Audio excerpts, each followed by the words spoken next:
Shalom Bapak Ibu Saudara yang terkasih dalam Tuhan. Kita akan memulai ibadah kita pada pagi hari ini ya. Kita mau katakan kepada Tuhan, biarlah hati kita dipenuhi dengan hadir-Mu Tuhan. Saya undang semua siapkan hati dan pikiran kita untuk masuk ke dalam hadirat Tuhan.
Tuhan dan indahnya kekudusan-Mu, penuhi dengan kasih-Mu, diam di hadirat-Mu, ku mengangkat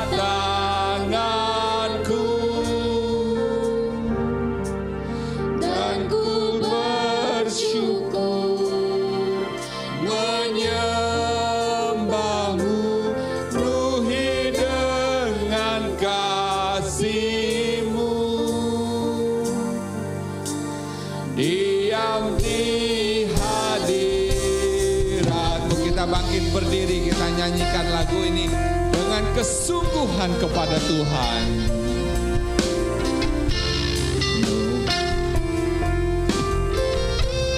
Penuhi hatiku dengan hadir-Mu Tuhan, dengan hadir-Mu ku rindu Tuhan, ku rindu memandang wajah-Mu, oh Tuhan, di dalam kekudusan-Mu. Bawa Tuhan, bawaku dekat dalam hati-Mu.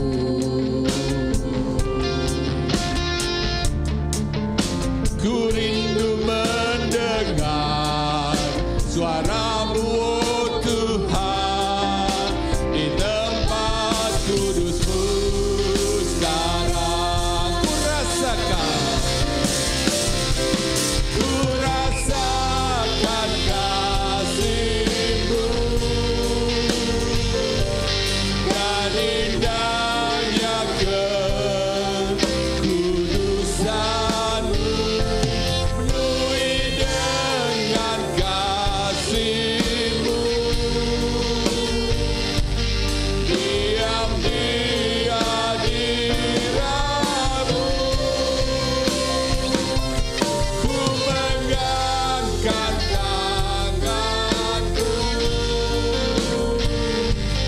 dan bersyukur menyembah-Mu, dengan kasih-Mu, diam di hadirat-Mu. Kita nyanyikan lagu ini sekali lagi saudara, sebagai lagu doa kita kepada Tuhan. Katakan kepada Tuhan, di hatiku, benar Tuhan, dengan hadir-Mu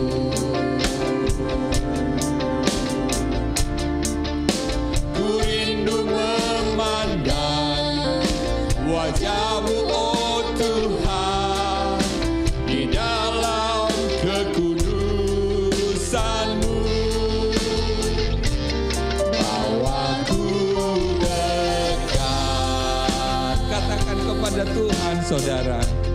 Dalam hatimu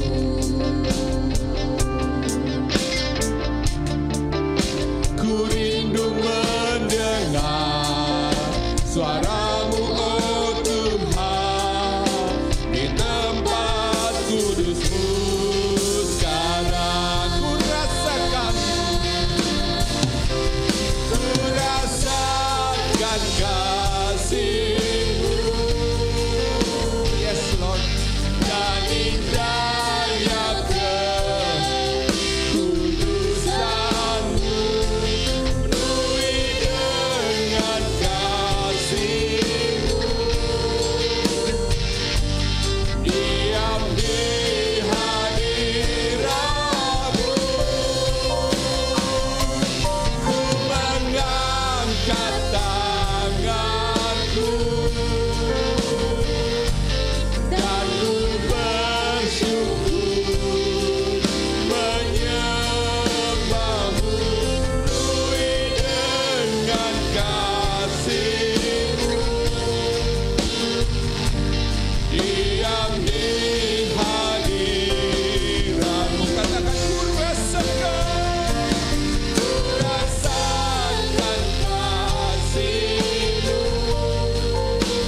dan indahnya kekudusan-Mu, penuhi dengan kasih-Mu, diam di hadirat-Mu, yes Lord, ku mengangkat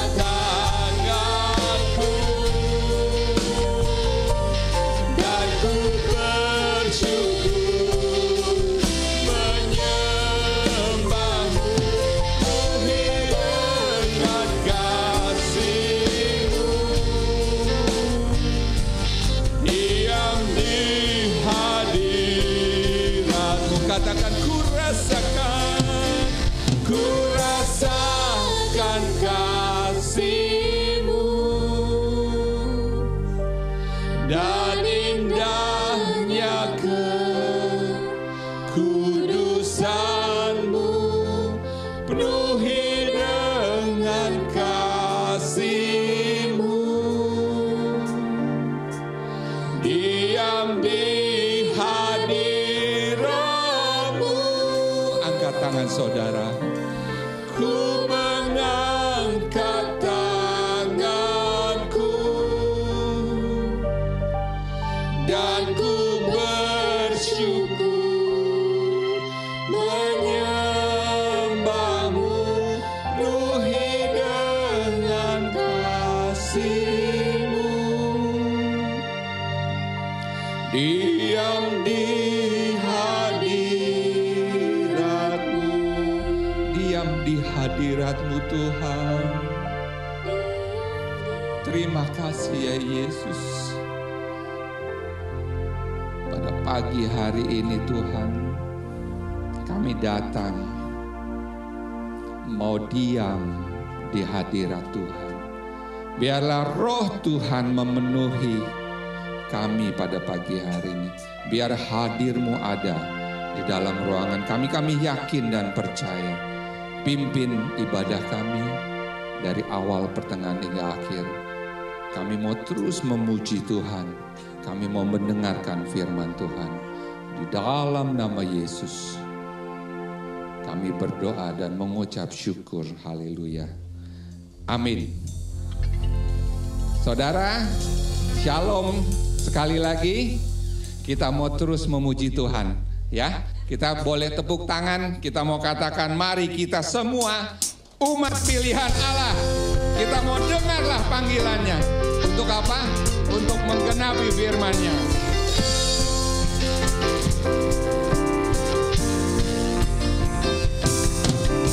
Mari kita semua umat pilihan Allah, dengarlah panggilannya untuk menggenapi firman-Nya. Sekaranglah waktunya untuk berdiri bagi bangsa ini. Mari maju umat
katakan sebelah kiri kanan ya.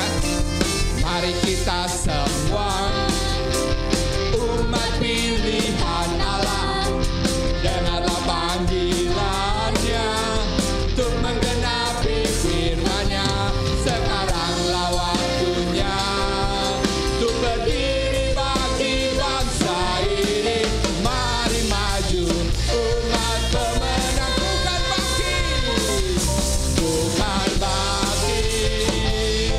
Nyatakan kemuliaan-Nya, bukan bangkit. Nyatakan kebesaran-Nya sampai setiap lutut bertelut, setiap lidah mengaku Yesus Kristus Dialah Tuhan, Raja segala raja. Bukan bangkit, nyatakan kemuliaan-Nya, bukan bangkit.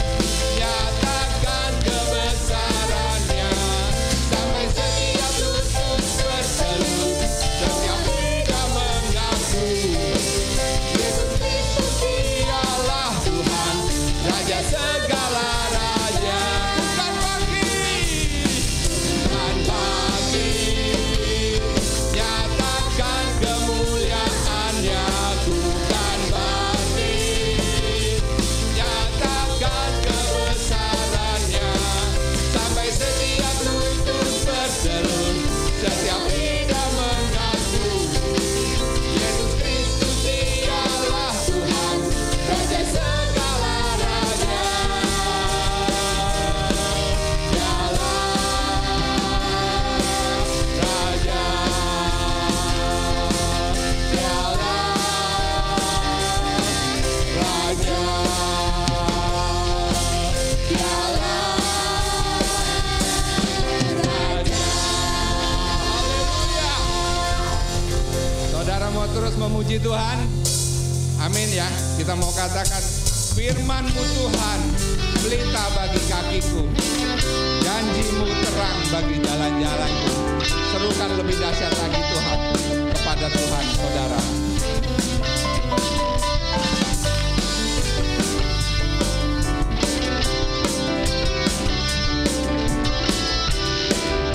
Firman-Mu Tuhan,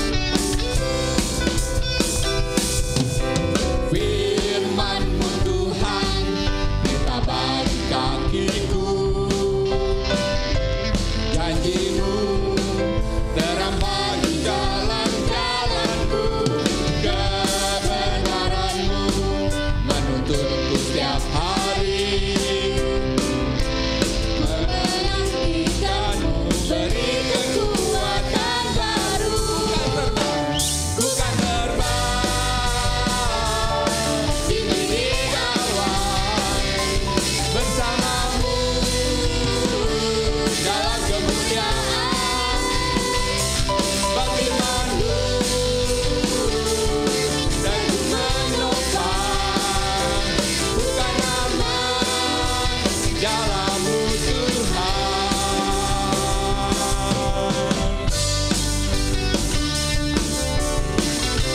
Katakan kepada Tuhan, katakan ke sebelah kiri kanannya, bahwa firman Tuhan pelita bagi kakiku.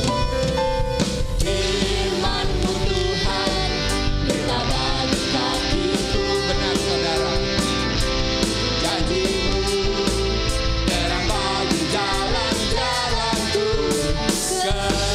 Kebenaran-Mu menuntut setiap hari, ku menantikan-Mu beri kekuatan baru.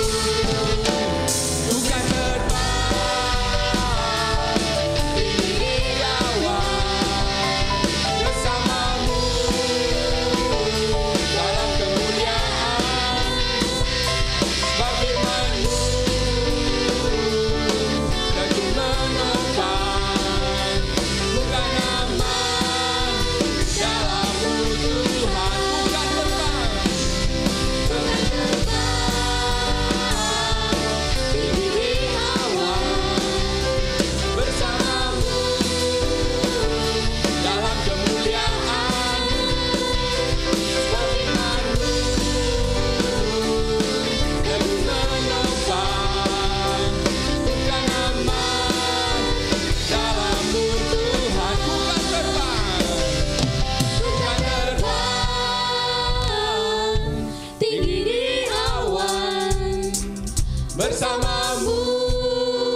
akan siapkan diri kita untuk masuk ke dalam firman Tuhan. Kita mau nyanyikan lagu Ajar Kami Tuhan menghitung hari-hari, agar kami beroleh hati bijaksana. Ajar kami Bapa untuk hidup dalam jalan-Mu Tuhan.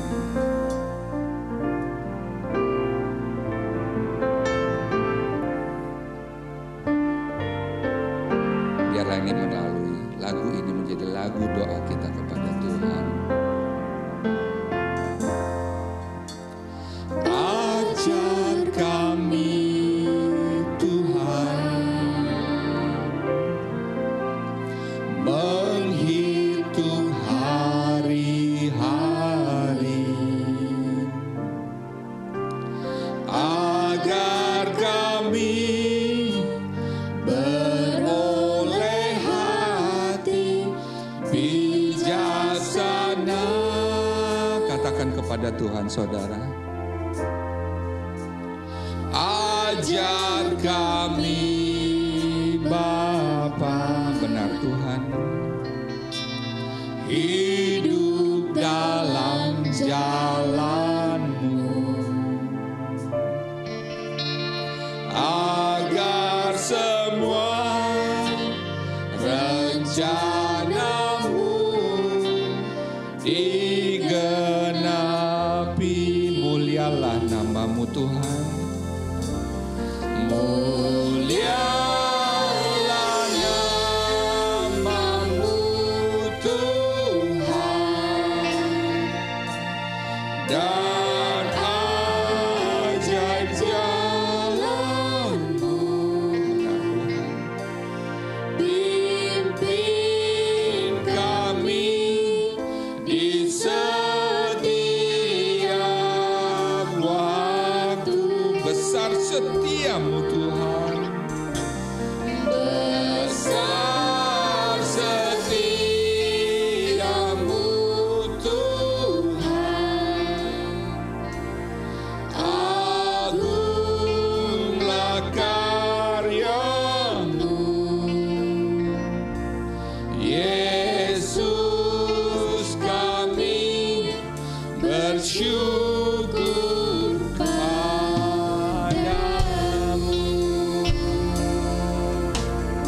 Biarlah lagu ini menyatakan kami mau diajar oleh Tuhan.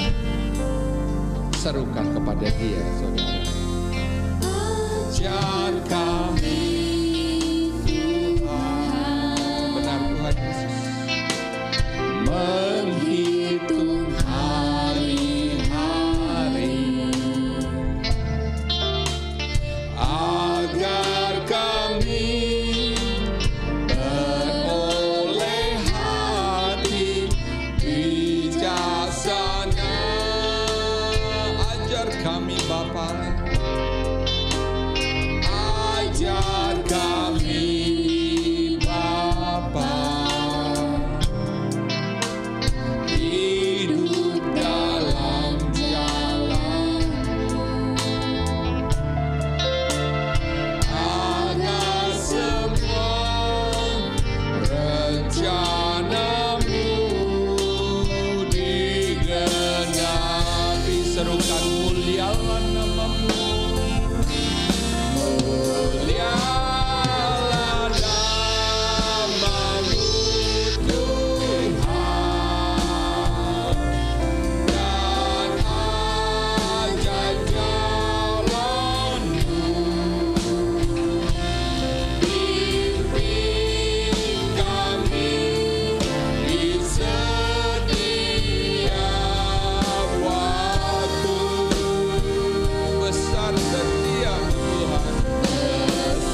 Yesus kami. Yesus kami bersyukur padamu. Selamat pagi saudara, silakan duduk.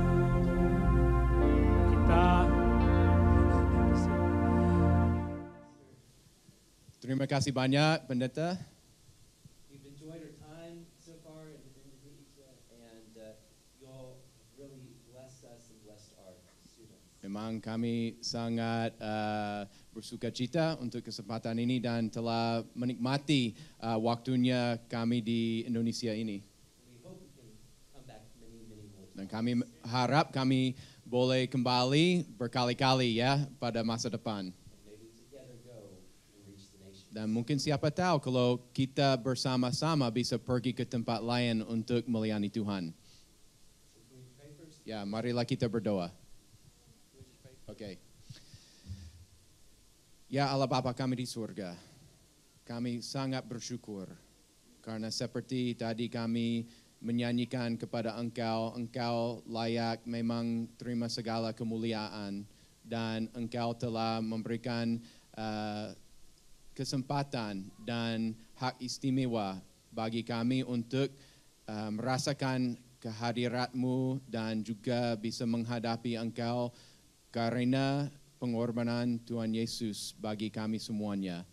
Dan oleh sebab itu kami berkumpul untuk memuliakan nama-Mu dan untuk sekarang kami mau mendengar dari firman-Mu. Biarlah memang firman-Mu menjadi pelita bagi kaki kami dan juga kami sangat melaksanakan apa yang Engkau telah perintahkan kepada kami. Biarlah memang nama-Mu dipermuliakan di seluruh Jakarta ini dan sampai ke ujung bumi. Terima kasih untuk persekutuan yang kami alami di antara suku bangsa yang ada kesatuan hati karena Tuhan Yesus. Teman-temannya dari Taiwan, dari Amerika Serikat, dari Indonesia, dari seluruh Indonesia pulau-pulauan itu kami menikmati kesatuan hati karena kami semua diselamatkan oleh Tuhan Yesus dan kami menjadi umat pilihan ya seperti kami tadi nyanyikan juga untuk memancarkan kabar baik itu kepada orang banyak. Biarlah pada saat ini kami dengar dengan seksama apa yang Engkau mau sampaikan kepada kami dan biarlah itu terus-menerus mengubah hidup kami. Dalam nama Tuhan Yesus kami berdoa. Amin. Today we'll be looking at the book of Jonah. Oke, kita akan melihat pada pagi ini surat Yunus. So the book of Jonah has 4 chapters. Surat Yunus ini ada 4 pasal. Today we'll be digging through chapter 1. Kita akan melihat cuma pasal 1 dari surat Yunus. So we're going to first read Jonah chapter 1. Dulu kita akan membacakan dari pasal 1 itu dari surat Yunus. Aku sendiri akan membacakan, sekalian bisa membaca selama aku bacakan juga di Alkitab sendiri. Kalau sudah dapatkan lokasinya di surat Yunus itu pasal 1. Demikian firman Tuhan. Datanglah firman Tuhan kepada Yunus bin Amittai demikian. Bangunlah, pergilah ke Niniwe, kota yang besar itu. Berserulah terhadap mereka, karena kejahatannya telah sampai kepadaku. Tetapi Yunus bersiap untuk melarikan diri ke Tarsis, jauh dari hadapan Tuhan. Ia pergi ke Yafo dan mendapat di sana sebuah kapal yang akan berangkat ke Tarsis. Ia membayar biaya perjalanannya, lalu naik kapal itu untuk berlayar bersama-sama dengan mereka ke Tarsis, jauh dari hadapan Tuhan.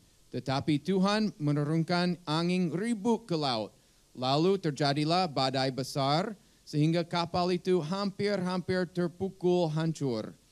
Awak kapal menjadi takut, masing-masing berteriak-teriak kepada Allahnya dan mereka membuang ke dalam laut segala muatan kapal itu untuk meringankannya. Tetapi Yunus telah turun ke dalam ruang kapal yang paling bawah dan berbaring di situ, lalu tertidur dengan nyenyak. Datanglah nahkota mendapatkannya sambil berkata, "Bagaimana mungkin engkau tidur begitu nyenyak? Bangunlah, berserulah kepada Allahmu. Barangkali Allah itu akan mengindahkan kita sehingga kita tidak binasa." Lalu berkatalah mereka satu sama lain, "Marilah kita buang undi, supaya kita mengetahui karena siapa kita ditimpa oleh malapetaka ini." Mereka membuang undi dan Yunuslah yang kena undi. Berkatalah mereka kepadanya, "Beritahukan kepada kami, karena siapa kita ditimpa oleh malapetaka ini? Apa pekerjaanmu dan dari mana engkau datang? Apa negerimu dan dari bangsa manakah engkau?" Sahutnya kepada mereka, "Aku seorang Ibrani. Aku takut akan Tuhan, Allah yang empunya langit, dan yang telah menjadikan lautan dan daratan." Orang-orang itu menjadi sangat takut dan lalu berkata kepadanya, "Apa yang telah kau perbuat?" Sebab orang-orang itu mengetahui bahwa ia melarikan diri jauh dari hadapan Tuhan. Hal itu telah diberitahukannya kepada mereka. Bertanyalah mereka, "Akan kami apakan engkau? Supaya laut menjadi reda dan tidak menyerang kami lagi, sebab laut semakin bergelora." Sahutnya kepada mereka, "Angkatlah aku, campakkanlah aku ke dalam laut, maka laut akan menjadi reda dan tidak menyerang kami lagi. Sebab aku tahu bahwa karena akulah badai besar ini menyerang kamu." Lalu berdayunglah orang-orang itu dengan sekuat tenaga untuk membawa kapal itu kembali ke darat. Tetapi mereka tidak sanggup. Dan sebab laut semakin bergelora menyerang mereka, lalu berserulah mereka kepada Tuhan. Katanya, "Ya Tuhan, janganlah kiranya engkau biarkan kami binasa karena nyawa orang ini, dan janganlah engkau tanggungkan kepada kami darah orang yang tidak bersalah, sebab engkau Tuhan telah berbuat seperti yang kau kehendaki." Kemudian mereka mengangkat Yunus, lalu mencampakkannya ke dalam laut, dan laut berhenti mengamuk. Orang-orang itu menjadi sangat takut kepada Tuhan, lalu persembahkan korban sembelihan bagi Tuhan serta mengikrarkan nazar. Maka atas penentuan Tuhan datanglah seekor ikan besar dan menelan Yunus. Dan Yunus tinggal di dalam perut ikan itu 3 hari 3 malam lamanya. Demikian firman Tuhan. Cukup panjang ya bacaannya. All right, so when looking at Scripture, as we really dig through Scripture, we need to know who wrote the book of Jonah. Untuk memahami salah satu perikop di dalam kitab suci, kita harus tahu apa itu latar belakangnya. Siapakah Yunus ini? So we need to understand the background of what's going on. Ya, kita perlu mengetahui apa latar belakangnya, situasinya. So we have the prophet Jonah. He lived in the 8th century BC. Memang ini Nabi Yunus yang tinggal di Israel itu pada zaman abad ke-8 sebelum Masehi. But we know very little about him apart from this book. Tapi selain apa yang tertulis di dalam surah ini, sedikit pun yang kita ketahui tentang Nabi Yunus. But we do know he is mentioned in only one other passage in the Old Testament. Dia dinamai di salah satu perikop yang lain di Perjanjian Lama ini. And it bears his name. Dan itu yang menamainya. So it's in 2 Kings 14:25 that announces the fulfillment of the prophecy of the living God that came through Jonah, the son of Amittai. Itu ditemukan di 2 Raja itu pasal 14 ayat 25 yang demikian mengatakan Yunus bin Amittai si nabi yang asal dari Gat-Hefer. So it tells us that he was from Gath-Hepher. Dia asal dari Gat-Hefer. And the passage locates Jonah's ministry in the northern kingdom of Israel during the reign of King Jeroboam II, 792 to 53 BC. Dan memang pelayanannya itu ditempatkan di kerajaan utara Israel itu dalam kerajaan Jeroboam yang kedua. He's doing an amazing job, by the way. Dan tahun-tahun demikianlah dia katakannya, tapi saya tidak ulangi. So the prophet Jonah was from Gath of Eber, as we mentioned. Ya, Nabi Yunus ini asal dari Gat Yefer. It's a territory of Zebulun, and we can see it in Joshua 19:10. Itu di tanah Zebulun yang suku itu dari Israel. Chapter 13, verse 13 as well. Itu bisa temukan memang tempatnya itu di Yosua pasal 19 dan 13. As well as 2 King chapter 14, verse 20. Dan dua raja-raja itu 14. So this is several miles northeast of Nazareth. Itu beberapa kilometer ke memang utara daripada Nazaret. So nothing is known of his father. Kita tidak ketahui siapakah ayahnya, But we do know the name Jonah means dove. tapi nama Yunus sendiri berarti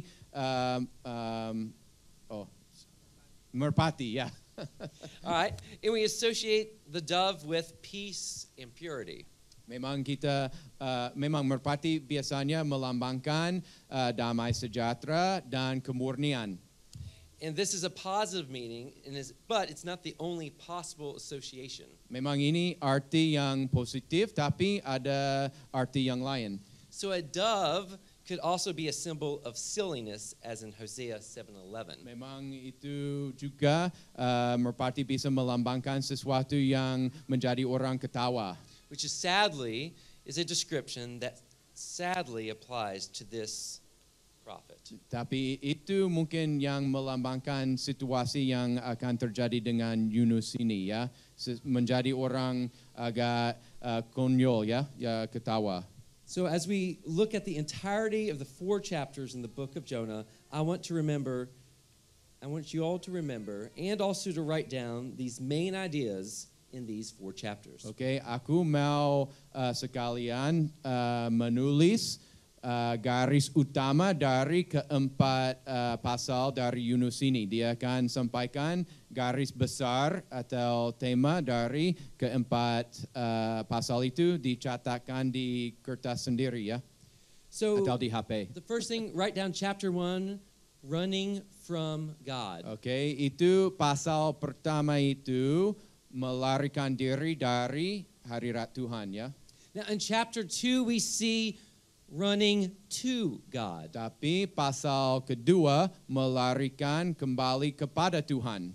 So running from God, then running to God. In the 3rd chapter we see running with God. Dan pasal yang ketiga melarikan bersama-sama dengan Tuhan. So running from God, running to God, running with God. In chapter 4 we run against God. Dan yang terakhir pasal 4 itu melarikan melawan Tuhan. So the fact of the matter is you can run from God, but you cannot hide from God. Kebenarannya bahwa kita bisa melarikan diri dari Tuhan, tapi tidak mungkin menyembunyikan diri dari Tuhan. So let's begin to go verse by verse and really dig into God's word. Oke, marilah kita lihat di pasal 1 ini lebih seksama. So let's look at Jonah chapter 1, 1 through 3. Would you mind reading that? Oke, ini surat Yunus pasal 1 ayat 1 sampai dengan 3. Datanglah firman Tuhan kepada Yunus bin Amittai demikian. Bangunlah, pergilah ke Niniwe, kota yang besar itu. Berserulah terhadap mereka karena kejahatannya telah sampai kepadaku. Tetapi Yunus bersiap untuk melarikan diri ke Tarsis, jauh dari hadapan Tuhan. Ia pergi ke Yaffo dan mendapat di sana sebuah kapal yang akan berangkat ke Tarsis. Ia membayar biaya perjalanannya, lalu naik kapal itu untuk berlayar bersama-sama dengan mereka ke Tarsis, jauh dari hadapan Tuhan. So in verse 1, what we see the word of the Lord came to Jonah. Kita lihat, datanglah firman Tuhan kepada Yunus. And also tells us Jonah is the son of Amittai. Dan Yunus itu anak Amitai. Verse 2, we see, arise, go to Nineveh, that great city, and cry out against it, for their wickedness has come up before me. Dan di ayat kedua itu kita lihat Yunus itu disuruh bangun dan pergi ke Niniwe, kota besar itu, dan karena kejahatannya yang ada di kota itu sudah sampai kepada Tuhan. So we see three imperatives or three commands, arise. Kita melihat ada sebenarnya 3 perintah kepada Yunus. So I want you mark the word great, because there are many great things in the book of Jonah. Memang kita akan menandai atau menggaris bahwa yang kata besar itu, karena seringkali kita akan melihat kata besar itu di surat Yunus ini. So in Nineveh is referred to as a great city. Memang Niniwe sendiri namai sebagai sebuah kota yang besar. So there are many great things in the book of Jonah. Dan ada banyak hal yang besar di surat Yunus ini.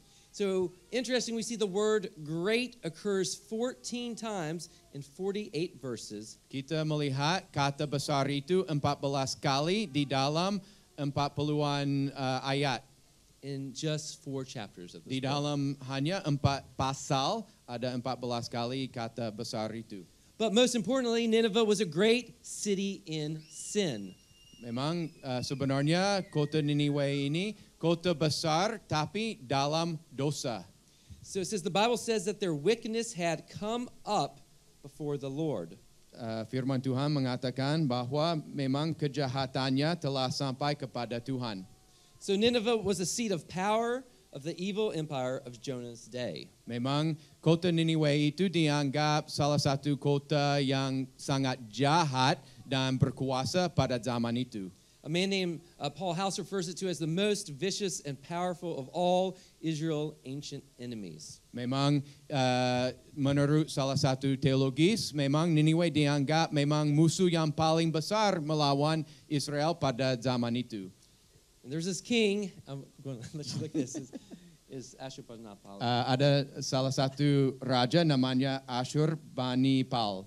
Now he's recognized as one of the most brutal Assyrian kings, and he would do terrible things. Memang dia seorang raja yang galaknya. Dia membuat banyak hal yang mengerikan orang sekitarnya.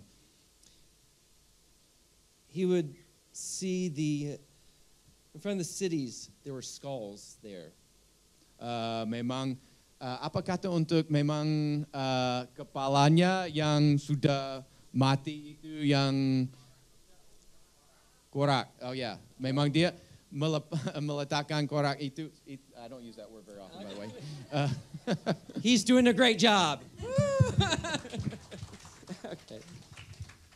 So in front of the gate, you saw the victims. Berarti bisa melihat orang-orangnya yang telah dibunuh karena raja itu yang di depan bentengnya kota itu. And those people were all the cities that this king has conquered. Dan itu mewakili setiap kota yang memang taklukkan oleh raja itu.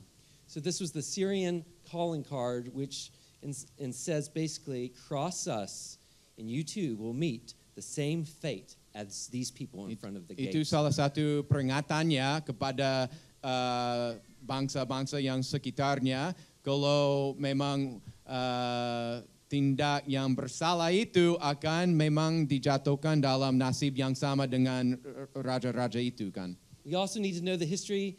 This is an empire where there were more than 50 deities were worshipped. Memang ini kerajaannya di mana ada lebih dari 50-an dewa-dewi yang disembahkan. So Syria was very mean and cruel and a wicked nation, with Nineveh as its most prominent city. Memang yang kerajaan Sarik itu memang sangat jahat dan mengerikan bangsa-bangsa sekitarnya, dan memang Niniwe itu ibu kotanya. So So yet, in spite of her wickedness, Nineveh and its people mattered to God. Meskipun orang-orangnya yang tinggal di kota Niniwe itu sangat jahat, Tuhan sendiri sangat peduli akan mereka. And there's this theme that resonates all throughout this book, is that lost people, they matter to God. Memang itu salah satu garis besar di surah ini bahwa orang binasa itu sangat dihargai Tuhan, sangat Tuhan pedulikannya. And we see that truth communicated clearly in the first 2 verses. Memang itu bisa kita melihat di ayat yang kedua pertama ini. Verse 3. Ayat ketiga. Let's read that together. Tetapi Yunus bersiap untuk melarikan diri ke Tarsis, jauh dari hadapan Tuhan. Ia pergi ke Yafo dan mendapat di sana sebuah kapal yang akan berangkat ke Tarsis. Ia membayar biaya perjalanannya, lalu naik kapal itu untuk berlayar bersama-sama dengan mereka ke Tarsis, jauh dari hadapan Tuhan. So verses 1 and 2, what did the Lord say? Di dalam ayat pertama dan kedua itu, apa yang dikatakan Tuhan? But then in verse 3, what did Jonah do? Tapi pada ayat ketiga, apa yang Yunus lakukan? But Jonah arose to flee Tapi Yunus melarikan diri to Tarshish from the presence of the Lord. ke Tarsis dari jauh dari hadapan Tuhan. So the question is, where is Tarshish? Where is Joppa? And where was he supposed to be going to? Berarti di manakah itu Tarsis dan Yofa itu dan berapa jauhnya dari Niniwe tujuannya seharusnya Yunus tujukan? So we need to understand the history and the culture. Ya, kita harus pahami sejarahnya dan budayanya. So the location of Tarshish may have been in the southeast coast of Spain. Memang Tarsis mungkin dilokasikan di Spanyol, di daerah Spanyol. And during this time period, Dan di zaman itu, it represents the farthest place known to the people of ancient Israel. Tarsis melambangkan tempatnya yang paling jauh yang dikenalin pada zaman itu. Itu ujung bumi berarti. It's similar to going to the ends of the earth. I already did that. So verse 3, it says to Jonah, he went down to Joppa. Dan di ayat ketiga, Yunus itu pergi ke Yafo. And he found a ship going to Tarshish. Dan dia menemukan sebuah kapal yang menuju ke Tarsis. So he paid the fare, Dan dia membayarkan biaya perjalanannya. and then he went down Dan dia into masuk ke it. dalam kapalnya. So not only physically he was going down to Joppa, but spiritually we see he was going down as well. Memang tidak hanya secara memang dia masuk kapal dan turun, dia secara rohani juga sedang menurun dan melarikan jauh dari Tuhan. So we see Jonah was running from the Lord. Ya, Yunus itu sedang melarikan diri dari Tuhan. But you can run from God, but you cannot hide from God. Boleh mencoba melarikan diri dari Tuhan, tapi tidak mungkin menyembunyikan diri dari Tuhan. But God had a plan for Jonah's life. Tapi Tuhan ada rencana bagi hidup Yunus. As verse 1 teaches. Seperti ayat pertama itu mengajarkan. The word of the Lord came to Jonah, Datanglah firman Tuhan kepada Yunus. and to remember, it says, "Arise, go to Nineveh, the great city, and cry out against it, Dan juga bangunlah, pergilah ke Niniwe, kota besar itu. for their wickedness has come up before me." Dan berserulah terhadap mereka karena kejahatannya telah sampai kepadaku. Arise and go and cry Bangunlah dan berserulah kepada mereka. are all the imperatives in the Hebrew text. Itu semua kata itu kata perintah. Now, God is not suggesting to Jonah that he go to Nineveh. Memang Tuhan tidak menasihatikan Yunus pergi ke Niniwe. He is commanding him to go to Nineveh. Tuhan memerintahkan kepada Yunus, pergilah ke Niniwe. So number one, the first point is God has a plan for our life, is what we see in chapter 1, verses 1 through 3. Tuhan ada rencana bagi hidup kita, sama seperti Yunus itu, dan kita telah dibacakan di ayat pertama sampai ketiga. So number one that we see, God has a plan for our life, but also there's some subpoints. Memang Tuhan sungguh-sungguh ada rencana bagi setiap kita. So in chapter 1, 1 through 3, number one, we see we may attempt to resist his plan. Meskipun Tuhan ada rencana bagi kita, kadangkala kita menolak rencana itu. So Jonah had a heart problem. Berarti Yunus itu ada masalah dengan hati. He may even been racist knowing the history of that background. Mungkin salah satu alasannya Yunus ingat mau ke Niniwe itu karena dia tidak suka suku bangsa itu. Dia agak rasis ya akan orang Niniwe. So Jonah was a Jew. Karena Yunus itu orang Yahudi. The Ninevites were Gentiles. Dan memang orang Niniwe itu bukan Yahudi. Israel, by most standards, was a very moral nation. Dan memang Bani Israel itu sebenarnya dianggap salah satu suku bangsa yang moralnya. But Nineveh was immoral and wicked. Tapi Niniwe itu sangat jahat. They would burn and loot and conquer cities. Memang mereka membakar, menaklukkan, dan menghancurkan kota-kota sekitarnya.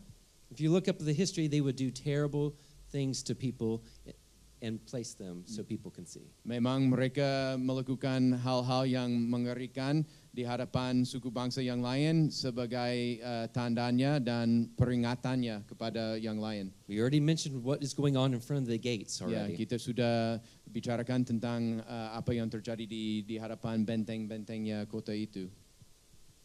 They would, again, do terrible, terrible things that I don't even want to mention. Memang itu hal-hal yang mengerikan yang seharusnya tidak diumumkan atau dikatakannya.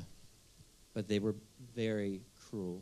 Ya, mereka sangat galak dan jahat. So I remember I was in another country and we were doing a training. Ada salah satu kali kami ada di sebuah negara yang lain dan melakukan pelatihan. It was evangelism and missions. Itu pelatihan PI dan misi. We walked through scripture and it clearly tells us that all believers need to go boldly and share in our communities. Dan kami melihat di Alkitab bagaimana memang Tuhan inginkan kita pergi dan bermisi menjangkau jiwa-jiwa. We need to be reaching our city. Harus menjangkau kota kami sendiri. We need to be reaching our country. Kami harus menjangkau memang negara kami. And then I said, we need to go and reach the nations. Dan kami harus menjangkau seluruh suku bangsa. But what happened next was someone goes, I'm willing to reach the nations as long as it's not this country. Tapi ada salah satu peserta yang mengatakannya, aku siap untuk pergi dan menjangkau suku bangsa, terkecuali suku bangsa tersebut. That country that they mentioned did terrible things just like we heard today. Itu karena dari suku bangsa tersebut itu, mereka sangat melakukan hal-hal yang jahat terhadap suku bangsa dari asal peserta itu. Berarti ingat mau, seperti situasi dengan Yunus dan orang Niniwe. I understood the history, understood why they would have these feelings. Aku memahami kenapa mereka merasa seperti itu. But what does God's word say? Tapi apa yang dikatakan di dalam firman Tuhan? I said, what if God called you to that country that did terrible things to your country many years ago? Tapi bagaimana kalau Tuhan memanggil Anda dan memang negaramu telah melakukan hal-hal sama kepada negara itu? I'm not from Indonesia. I don't know your history. But are there places that you would be willing not to go? Aku tidak begitu mengenal situasinya di Indonesia ini, tapi apakah saudara-saudari di dalam hati ada suku bangsa yang Anda tidak mau menjangkau karena ada sesuatu yang terjadi dalam sejarah atau dari budaya? God loves all people. Tapi Tuhan mengasihi semua suku bangsa. Everyone needs the gospel. Setiap orang perlu Injil. How will you respond to God's call? Bagaimana caranya kita akan menanggapi firman Tuhan? Whether it's in your community, Meskipun di kota ini Bintaro, if it's in your city, atau di Jakarta, your country, atau di Indonesia, or to the ends of the earth. atau sampai ke ujung bumi.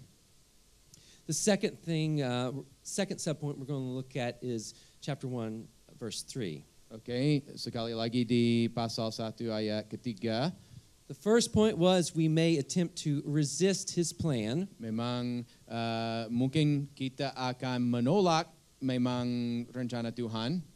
And number 2, we may attempt to run from his Dan presence. juga mungkin ada cenderung untuk kita melarikan diri dari hadapan Tuhan. So there's a cost from running from the Lord. Memang ada biaya sebenarnya akibatnya dari melarikan diri dari Tuhan. Verse 3 even shows us there's a financial cost. Memang di ayat ketiga juga ada memang biaya finansial ya keuangan kadangkala itu untuk melarikan dari kehendak Tuhan. As he's running from the Lord, it's costing. Memang selama Nabi Yunus ini sedang melarikan dari Tuhan, ada biaya yang dia harus tanggungi karena dia tidak mau taat. So those who hesitate or refuse to tell others about Jesus suffer from a heart problem. Memang orang yang tidak mau menjangkau jiwa-jiwa dari suku bangsa yang lain sebenarnya sedang menderita salah satu sakit penyakit hati. God has a heart for the nations. Karena Allah kita ada hati bagi setiap orang dan semua suku bangsa. And we must never forget no one is too evil to be saved. Tidak ada orang yang terlalu jahat untuk dimenangkan. No one is too wicked to receive God's grace. Tidak ada orang yang terlalu jahat untuk menerima anugerah Tuhan. No one is beyond the love and the mercy of our great God. Memang kasih besar Tuhan dan rahmatnya itu dilimpahkannya kepada siapa saja. There's a woman, we were going to an island that's off of East Taiwan to share the gospel. Ada salah satu wanita yang tinggal di pulau kecil yang dekat dengan Taiwan itu. Mereka akan kunjungi dia. This woman is in her 90s and she's a spirit medium to help people talk to spirits. Memang si wanita itu usianya lebih dari 90 tahun dan dia seorang seperti dukun ya. She said, I said, have you ever been to church? Which is across the street from her. Memang mereka bertanya kepada si wanita itu, apakah pernah hadir kebaktian di gereja? Dan sebenarnya ada gereja yang di seberang jalan dari rumahnya dekat. She says, every time I enter church, I get sick. Dia bilang, setiap kali aku pernah masuk ke dalam ruang ibadah itu, aku menjadi mual dan mau muntah ya. Everyone on this small little island knows that she is very powerful. Dan semua orang di lokasi itu tahu si perempuan itu sangat berkuasa. We shared with her and she did not believe. Mereka menyampaikan Injil kepada dia, tapi si wanita itu tidak menerima Tuhan Yesus. But there was a sister who used to live on that island, and God says, go back to that island. Tapi ada seorang saudari yang sebelumnya pernah tinggal di pulau itu dan disuruh Tuhan untuk kembali ke pulau itu.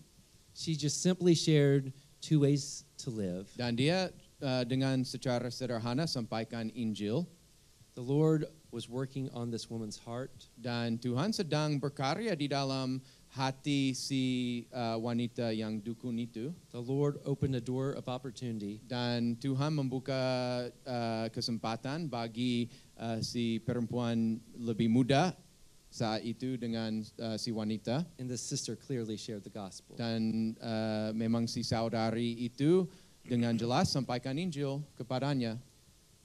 The spirit medium gave her life to Christ. Dan si wanita dukun itu telah percaya kepada Tuhan Yesus dan menyerahkan hidupnya kepada Tuhan Yesus. Where is the Lord calling you, and are you willing to be obedient? Kemana saja Tuhan sedang memanggil kita, dan apakah kita rela dan siap untuk pergi kemana saja Tuhan panggil kita.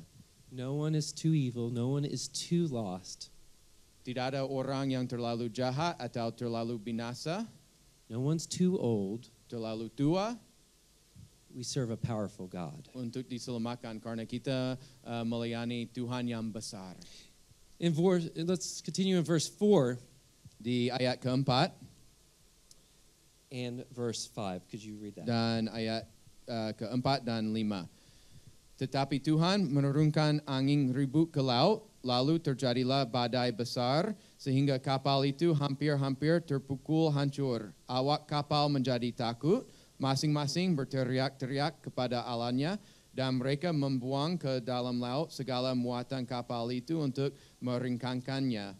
Tetapi Yunus telah turun ke dalam ruang kapal yang paling bawah dan berbaring di situ, lalu tertidur dengan nyenyak.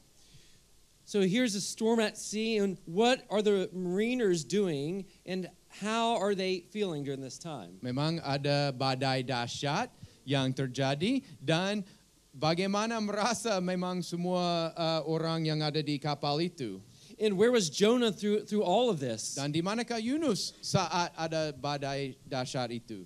So we saw Jonah had gone down into the lowest part of the ship. Memang sebenarnya si Yunus itu telah turun ke ruang yang paling bawah di kapal itu. He had laid down and was fast asleep. Dia telah berbaring dan sedang sedang tidur dengan nyenyak. Jonah is so disconnected of what is going on. The man of God is oblivious of what God is doing in this moment. Memang dia tidak sadar, Yunus tidak sadar apa saja yang Tuhan sedang karyakan pada saat itu. So God sends someone. Dan sebab itu Tuhan mengutus seorang kepada Yunus. Verse 6. Dan ayat ke-6. Datanglah nakoda mendapatkannya sambil berkata, bagaimana mungkin engkau tidur begitu nyenyak? Bangunlah, berserulah kepada Allahmu. Barangkali Allah itu akan mengindahkan kita sehingga kita tidak binasa. So here's a pagan captain, a lost captain that the Lord sends to talk to Jonah. Ini seorang nakoda yang belum mengenal Tuhan, yang diutus oleh Tuhan untuk berbicara sama Yunus. These next two words are very important. Dan kata kedua ini sangat pentingnya. In verse 2, the word arise is the same word used. The same word arise in this is the same word used in verse 2. Okay, ingatkan di ayat kedua ada kata bangunlah. Perintah itu bangunlah, itu kata yang sama kita temukan di ayat ke-6 ini. The word call is the same word used for cry in verse 2. Dan kata berserulah yang ada di ayat kedua itu sama dengan kata yang kita temukan di ayat ke-6 ini. So things are getting worse now. Berarti hal-hal sedang memang menjadi lebih buruk lagi. Dan ayat ke-7. Lalu berkatalah mereka satu sama lain, marilah kita buang undi, supaya kita mengetahui karena siapa kita ditimpa oleh malapetaka ini. Mereka membuang undi dan Yunuslah yang kena undi. Okay, so verse 7, what's going on? Apa sedang terjadi di ayat ke-7 ini? They begin to cast lots. Mereka membuang undi untuk melihat kenapa siapa terjadi semua malapetaka ini. Let's read verse 8. Dan ayat ke-8, berkatalah mereka kepadanya, beritahukan kepada kami, karena siapa kita ditimpa oleh malapetaka ini. Apa pekerjaanmu dan dari mana engkau datang? Apa negerimu dan dari bangsa manakah engkau? 5 questions are asked in this. Ada 5 pertanyaan yang ditanyakan kepada Yunus. He answered almost all the questions except for one question. Dia membalaskan setiap pertanyaannya kecuali satu. Do you know what question he did not answer? Tahukah apa pertanyaan itu yang dia tidak balaskan? He doesn't answer what is your occupation. Dia tidak membalaskan apa pekerjaanmu. Jonah was in rebellion. Karena memang Yunus itu sedang memberontakannya kepada Tuhan. So let's continue God's word, verse 9. Di ayat ke-9. Sahutnya kepada mereka, aku seorang Ibrani, aku takut akan Tuhan, Allah yang empunya langit, dan telah menjadikan lautan dan daratan. So let's see how these men begin to respond. Dan Verse kita 10. akan melihat bagaimana orang-orang di kapal mulai menanggapi. So just read verse 10. Di ayat 10. Orang-orang itu menjadi sangat takut, lalu berkata kepadanya, apa yang telah kau perbuat? Sebab orang-orang itu mengetahui bahwa ia melarikan diri jauh dari hadapan Tuhan. Hal itu telah diberitahukannya kepada mereka. So how do these men respond? These men were exceedingly afraid. Orang-orang itu sangat takut sebenarnya. The question was, why have you done this? Kenapa Yunus, mereka berkata kepada Yunus, kenapa engkau telah perbuat ini? Now it's the 3rd time he has fled from the Lord. Ini kali yang ketiga Yunus telah melarikan dari hadapan Tuhan. Verse 11. Ayat ke-11. Bertanyalah mereka, akan kami apakan engkau? Supaya laut menjadi reda dan tidak menyerang kami lagi, sebab laut semakin bergelora. So perhaps this, verse 11, right? Mhm. Okay. So perhaps for the first time in a long time, Jonah has a moment of conscience. Memang mungkin untuk yang pertama kali Yunus sedang merenungkan dan berpikir akibatnya dari ketidaktaatan. Perhaps he's remorsed because now these people on the boat are suffering because of him. Mungkin dia mulai sedikit merasa sesal karena dia akibatkan hal-hal malapetaka itu kepada orang lain. So your sin can never be kept isolated or kept a secret. Itu kebenaran bahwa dosa kita masing-masing tidak cuma mendapatkannya kita sendiri, tapi itu ada dampaknya bagi orang sekitar kita. Berarti dosa itu bukan soal pribadi saja, itu juga ada akibat bagi orang lain. Sin has consequences. Memang ada akibat dosa. And sin impacts others. Dan dosa itu mendampakkan orang lain. Verse 12. Dan ayat ke-12. Sahutnya kepada mereka, angkatlah aku, campakkanlah aku ke dalam laut, maka laut akan menjadi reda dan tidak menyerang kamu lagi. Sebab aku tahu bahwa karena akulah badai besar ini menyerang kamu. So how did Jonah respond? Dan bagaimana tanggapan Yunus sekarang? These men had to be shocked by his honesty. Memang orang-orangnya pasti terkejut karena kejujuran Yunus ini. So we're going to look at quickly verses 4 through 12, Dan kita how akan God dengan, is providential in our life. Kita akan dengan cepat melihat memang ayat-ayat ini. So the hero of the book of Jonah is God. Memang pahlawan di surat Yunus ini pasti Tuhan. So in this book, the sovereignty of our God is beautifully and powerfully communicated. Memang kita bisa melihat bagaimana Tuhan kita berdaulat atas segala sesuatu. We can run, but we cannot hide from God because God is providential in our lives. Kita bisa melarikan dari hadapan Tuhan, tapi tidak mungkin kita menyembunyikan diri dari Tuhan karena Dia berdaulat atas segala sesuatu. So in the verses we studied, we discovered 2 very significant areas wherein God is providential. Memang kita lihat dua bagian khususnya di mana Tuhan sebenarnya berdaulat. Chapter 1, 4 through 6, we said that God controls his creation. Memang dia berdaulat atas ciptaannya. The Bible teaches us that our God is an all-powerful, all-knowing, everywhere present God. Dia Tuhan yang maha kuasa, yang maha tahu, dan maha himpun. In the book of Jonah, we discover that God indeed is sovereign over his creation in chapter 1, verse 4. Memang Tuhan begitu berdaulat atas ciptaannya. We see he controls the wind. Dia berdaulat atas angin. We could see he controls the sea. Dia berdaulat atas laut. In verse 7, he controls the casting of the lot. Dia berdaulat atas melemparkan undi ya.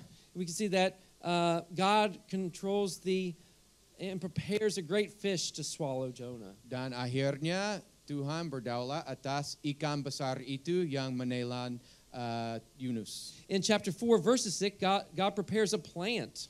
Memang di pasal keempat Tuhan mempersiapkan tumbuhannya. Chapter 4, verse 7, God prepares a worm. Dan juga dia siapkan seekor ulat, cacing, ulat sebenarnya, ulat. Chapter 4, verse 8, God prepares a wind from the east. Dan dia mempersiapkan angin dari bagian timur. We can see that God is sovereign over all his creation. Tuhan berdaulat atas segala ciptaannya. The second thing I want you to see is a Christian may sail on the wrong boat. Memang hal yang kedua kita akan lihat, memang seorang percaya mungkin akan berlayar di kapal yang bersalah. He may head in the wrong direction. Atau pergi ke arus yang salah. He may stow away or hide away, seeking to hide from the presence of Dan God. seorang percaya mungkin mencoba untuk menyembunyikan diri dan pergi ke ruang yang paling bawah di kapal itu. He may be reluctant to follow the Lord, Atau segan melakukan kehendak Tuhan. but God does not give up on us. Tapi Tuhan tidak putus asa akan manusia dan dia tetap setia. Verse 4 says, "But the Lord sent out a great wind on the sea." Dan memang di ayat keempat itu di pasal 1, tetapi Tuhan menurunkan angin ribut ke laut. The literal meaning of this word means to hurl. Itu makna yang asal itu melemparkan. This is the same word used in 1 Samuel chapter 18 verse 11. Itu kata yang sama yang kita temukan di surat Samuel yang pertama, pasal 18 ayat 11. This is where Saul cast and hurled a spear at David. Itu ketika Raja Saul dia melemparkan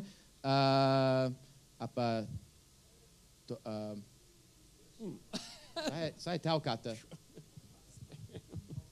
lombak ya So kepada Jonah, Daud. he was running from the Lord. Memang Yunus sedang melarikan diri dari Tuhan.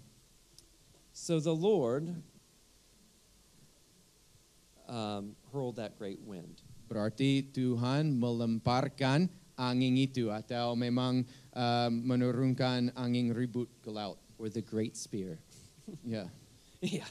So the text says it was mighty, and there was a mighty or great tempest on the sea. Memang ada badai besar, badai dahsyat atas laut itu.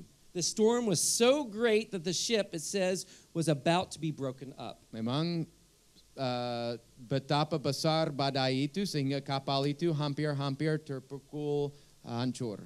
The second point of the subpoint is God controls our circumstances. Tuhan berdaulat atas setiap situasinya.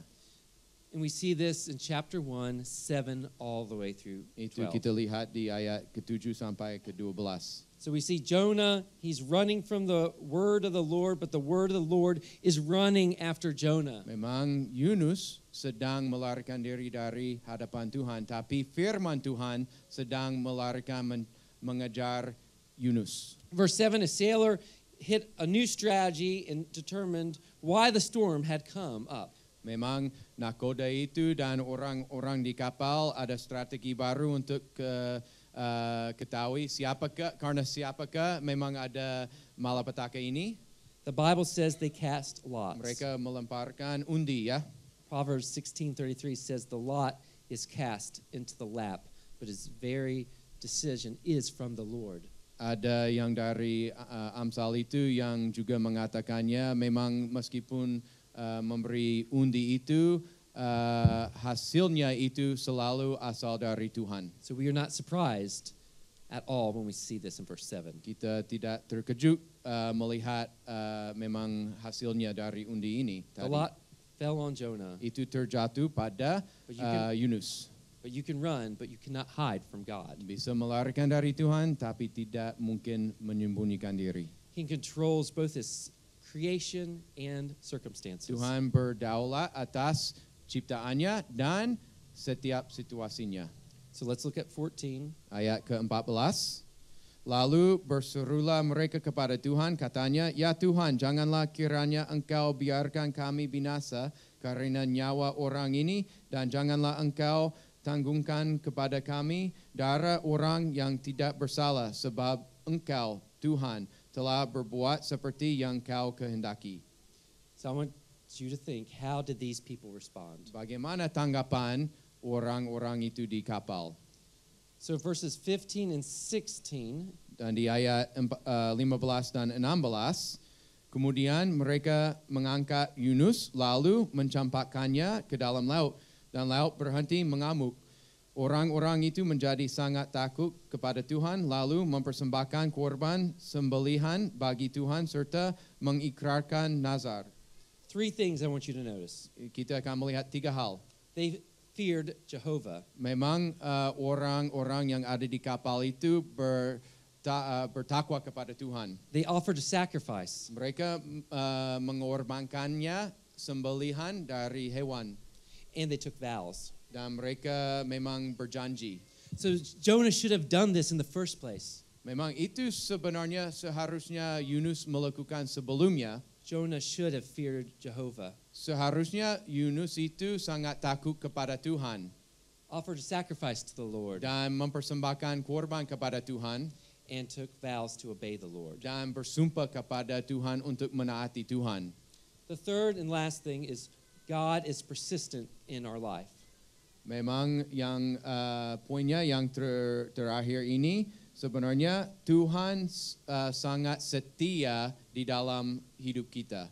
So let's look at 13 and 16. Melihat memang ayat ke-13 dan 14 sampai 16. We'll just read 13, 16, and then I can. Okay, well we've read it recently, Okay. so we'll just go. So 13 through 14, we see that God wants us to see His power. Memang Tuhan inginkan kita melihat kuasanya. So what we see was interesting is the Lord 3 times in verse 14 used the personal name of God. Memang 3 kali dalam ayat ke-14 itu nama khususnya Yahweh itu digunakan 3 kali. So these men recognized the absolute power of Jonah's God.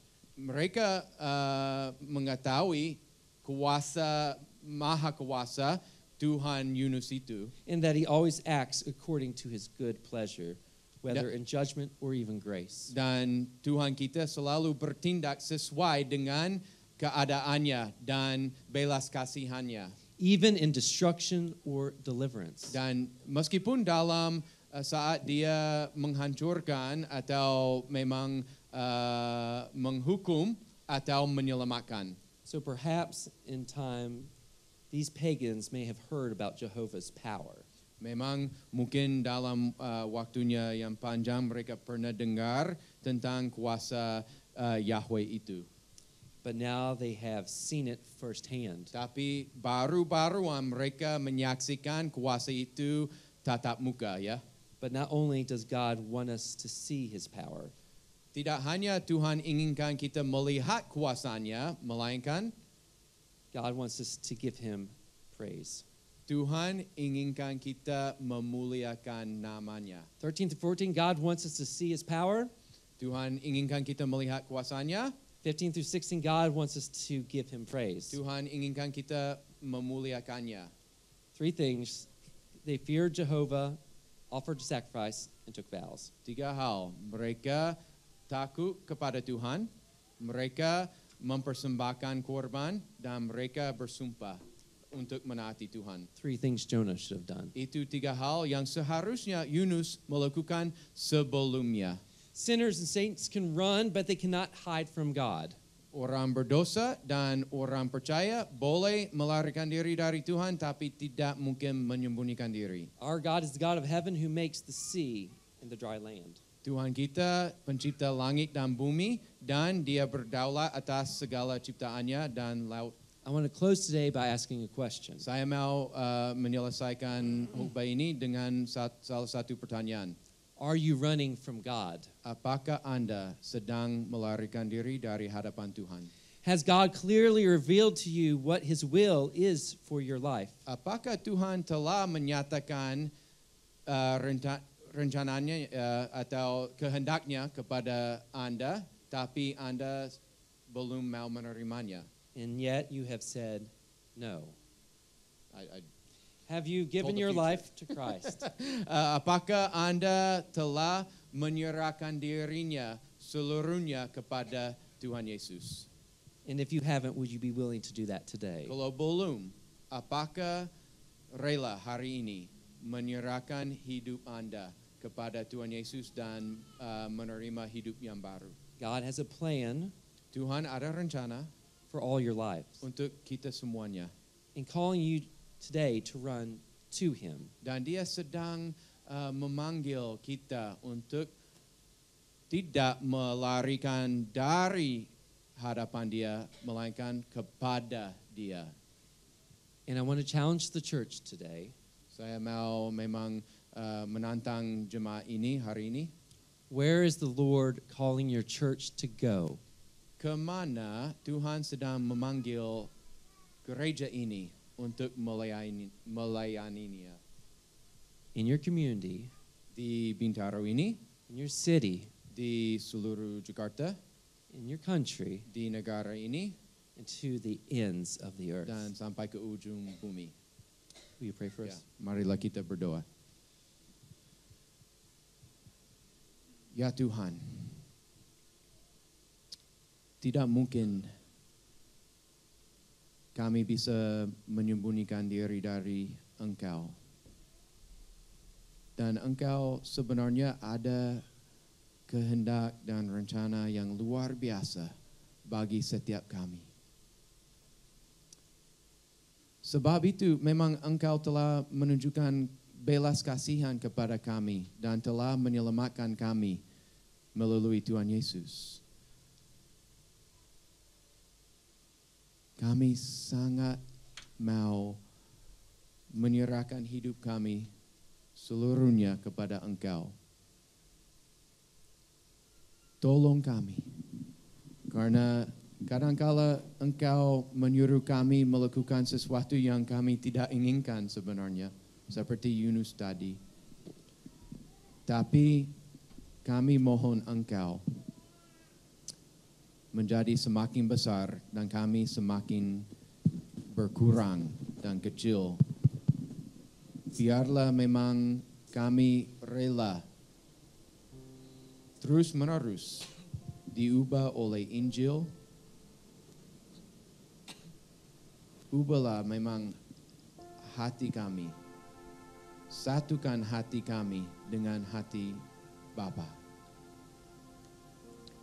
Memang kami mau mengambil sejenak waktunya untuk merenungkan apakah ada sesuatu yang Engkau sudah telah tunjukkan kepada kami yang kami sedang melarikan dari hadapannya. Biarlah kami dalam saat sejenak ini merenungkan dan bertobat bila kami sedang melarikan dari kehendak-Mu. Biarlah memang terjadilah kehendak-Mu di bumi ini dan terlaksanalah memang rencana-Mu di seluruh bumi. Engkau layak dimuliakan selama-lamanya. Dalam nama Tuhan Yesus kami berdoa. Amin.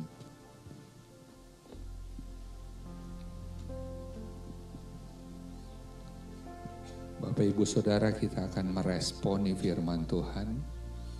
terhadap pertanyaan terakhir terutama.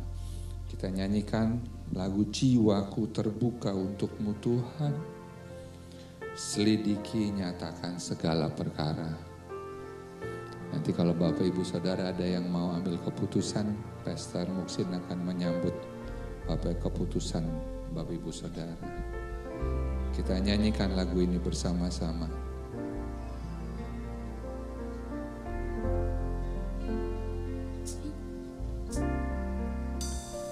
Jiwaku terbuka Untuk-Mu Tuhan,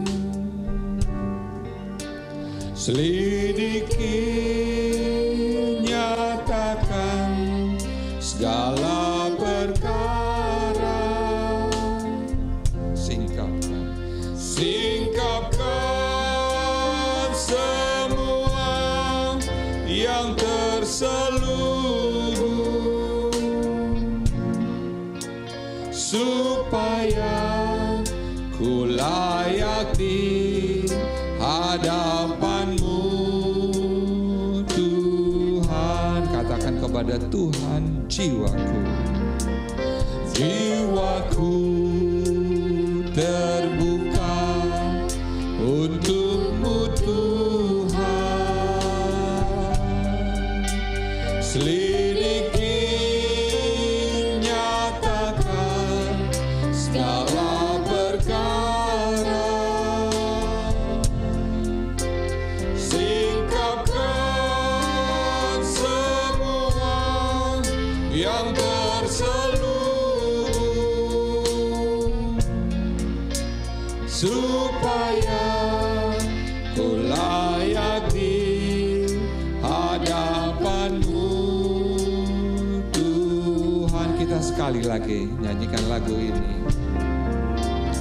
Jiwaku terbuka Untuk-Mu Tuhan. Katakan kepada Tuhan saudara, selidiki, nyatakan segala perkara,